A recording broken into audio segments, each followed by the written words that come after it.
এখন সময়টা অন্যরকম, সমাজটা অন্যরকম। এত বড় একটা আন্দোলন, এত বড় একটা অভ্যুত্থান, তারপরে কিন্তু আমরা একটা গণতান্ত্রিক প্রক্রিয়ায় ফিরে যাওয়ার সুযোগ পেয়েছি।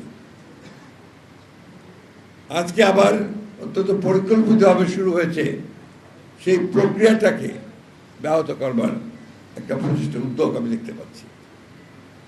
আমার কাছে মনে হয় যে গণতন্ত্র খুব বিপদে পড়েছে। এই যে চতুর্দিকে বিভিন্নভাবে একটা সুপরিকল্পিত সচেতনভাবে একটা প্রচেষ্টা যে আপনারা সব কিছুকেই ভেঙে ফেলা, অর্থহীন করে ফেলা, এর মধ্য দিয়ে একটা নৈরাজ্য সৃষ্টি করার একটা প্রচেষ্টা চালানো হচ্ছে। বাংলাদেশেও আমি দেখছি একইভাবে আমাদের কিছু কিছু মহল যারা নির্বাচনের আগে থেকে জুলাই 24-এর পর থেকে কিছুদিন পর থেকেই এমনভাবে তারা বিভিন্নভাবে চক্রান্ত করছেন যাতে করে গণতন্ত্র এখানে না থাকে। সৌভাগ্য আমাদের, আমরা একটা গণতান্ত্রিক নির্বাচনের মধ্য দিয়ে একটা সরকার আমরা গঠন করতে পেরেছি।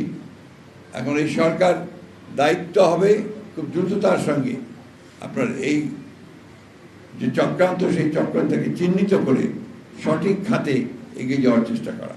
আমার সবসময় যে কথাটা মনে হয়, বিএনপি সম্পর্কে অনেকে অনেক রকম চিন্তা করেন, স্বাভাবিকভাবে করবেন, এক প্রত্যেক মানুষের অধিকারী আছে, কিন্তু বিএনপির মূল যে চরিত্র, সেই চরিত্রটা হচ্ছে কিন্তু একটা উদার গণতান্ত্রিক রাজনৈতিক দল, সে লিবারেল ডেমোক্রেটিক পার্টি। বিএনপি কোনো বিপ্লবী দল নয়।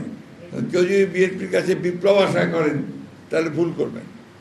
বিএনপি জনগণকে সঙ্গে নিয়ে আন্দোলনের মধ্য দিয়ে বিএনপি আপনার তার লক্ষ্যে পৌঁছাতে চায়, নির্বাচনের মধ্য দিয়ে রাষ্ট্র পরিচালনার দায়িত্বে যেতে চায়, এবং তখন সেখান থেকেই জনগণের কল্যাণের জন্য বিএনপি কাজ করে।